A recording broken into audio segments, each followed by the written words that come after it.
Hello everyone, welcome back to my channel লিপি cooking blog. তোমাদের মাঝে নিয়ে এসেছি প্রতিদিনের মতন আজও একটা নতুন একটা রেসিপি।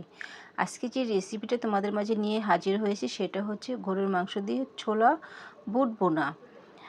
আসসালামু আলাইকুম, সবাই কেমন আছো? আলহামদুলিল্লাহ, তোমাদের দোয়া আমি ভালো আছি। আমি চেষ্টা করি প্রতিদিন তোমাদের নতুন নতুন রেসিপি উপহার দেওয়ার জন্য, তাই আজও নিয়ে আসলাম নতুন একটা রেসিপি। তো চলো কথা না বাড়িয়ে রেসিপিটা আমি কীভাবে তৈরি করেছি সব তোমাদের সাথে শেয়ার করব। এখানে আমি গরুর মাংস নিয়েছি হাফ কেজি। এখানে কোনো হাড় নেই, তো এখানে ছোট ছোট পিস করে নিয়েছি গরুর মাংসটা। তো তোমরা ইচ্ছে করলে বড় বড় পিস করতে পারো। আমি যেহেতু ছোলা দিয়ে রান্না করব, তাই এখানে আমি ছোট ছোট পিস করে নিয়েছি গরুর মাংস, এখানে হাফ কেজি।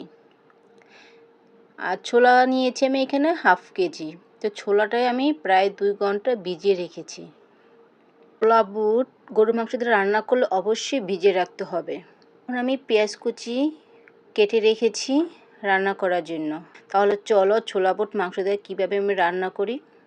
চুলার মধ্যে আমি কড়াই দিয়েছি, কড়াইয়ের মধ্যে পরিমাণ মতন আমি সয়াবিন তেল দিয়েছি। ইচ্ছে করলে তোমরা এখানে সরষের তেল অ্যাড করতে পারো। তেলটা গরম হয়ে গেলে পেঁয়াজ কুচি দিয়ে দিব। 4 চামচের 1 চামচ লবণ দিয়ে দিব। তো লবণের পরিমাণটা এখন কমই দিতে হবে, রান্নার শেষে টেস্ট করে লবণ দিতে পারবে। এরপর আমি পেঁয়াজগুলি বাদামি কালার করে নেব। এর মধ্যে আমি তেজপাতা দিয়ে দিব 4 থেকে 5টা। তেজপাতা দেওয়ার পর কিছুক্ষণ নাড়াচাড়া দিয়ে পেস্টটা বাদামি কালার হয়ে গেলে 4 চামচের 1.5 চামচ আদা রসুনের পেস্ট দিয়ে দিব। 4 চামচের 1 চামচ কাঁচামরিচের পেস্ট দিয়ে দিব। এখানে তোমরা লঙ্কার গুঁড়ো ব্যবহার করতে পারো। আমি সব কটা রেসিপি কাঁচামরিচের পেস্ট দিয়ে রান্না করি। কাঁচামরিচের পেস্ট দিয়ে রান্না করলে রেসিপিটা অনেক সুস্বাদু হয়। কাঁচামরিচের পেস্ট ও আদা রসুনের পেস্ট কিছুক্ষণ তেলের মধ্যে নাড়াচাড়া দিয়ে ভেজে নেব, যাতে কাঁচা স্মেলটা না আসে। 4 চামচের 1.5 চামচ হলুদের গুঁড়ো দিয়ে দিব। তোমরা তোমাদের পরিমাণ মতন হলুদের গুঁড়োটা দিয়ে দিবে।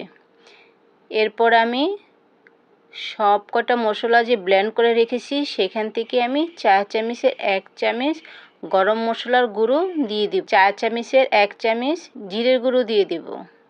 4 চামচের 1 চামচ ধনের গুঁড়ো দিয়ে দিব। এখন আমি সবকটা মশলা মিক্স করার জন্য ভালো করে নাড়াচাড়া দিব। কষানোর জন্য পরিমাণ মতন পানি দিয়ে দিব।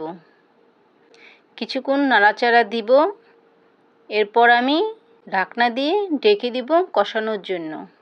5 মিনিট পর ঢাকনাটা উঠিয়ে নিব। যখনই মনে হবে তোমাদের তেলটা বেশি উঠেছে, তখনই বুঝে নিবে কষানোটা হয়ে গেছে। এই যে দেখো মশলার উপরে তেল বেশি উঠেছে, কষানো আমার হয়ে গেছে।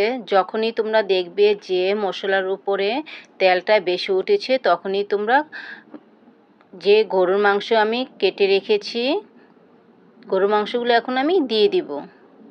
গরুর মাংস কষানোর মধ্যে দেওয়ার পর আমি নাড়াচাড়া দেব। এখানে কোনো আস্ত মশলা আমি অ্যাড করিনি। এখন আমি গরুর মাংস কষানোর জন্য ঢাকনা দিয়ে ঢেকে দিব। 5 মিনিট পর ঢাকনাটা উঠিয়ে আবারও নাড়াচাড়া দেব, যাতে গরুর মাংসগুলো ভালোভাবে সিদ্ধ হয়ে যায়। আবারও ঢাকনা দিয়ে ঢেকে দিব। 5 মিনিট পর ঢাকনাটা উঠিয়ে নাড়াচাড়া দেব। কিছু পরিমাণ মাংস সিদ্ধ হয়ে গেছে, আর বাকিটা ছোলার সাথে সিদ্ধ হয়ে যাবে। এখন আমি যে ছোলা ভিজিয়ে রেখেছি সেই ছোলাগুলো এখন আমি মাংসের মধ্যে দিয়ে দেব। দেওয়ার পর অনবরতভাবে আমি নাড়তে থাকব, যাতে মাংস, মশলা ও ছোলা বুট মিক্স হয়ে যায়। ছোলা বুটের সাথে মশলা মিক্স হয়ে গেছে। এখন আমি ঢাকনা দিয়ে ঢেকে দিব কষানোর জন্য। 10 মিনিট পর ঢাকনাটা উঠিয়ে আবারও নাড়াচাড়া দেব। কষানোর উপরে নির্ভর করবে তোমার রেসিপিটা কতটা টেস্টি হবে। কষানো হয়ে গেলে এখানে আমি ঝোল হিসাবে গরম পানি অ্যাড করব।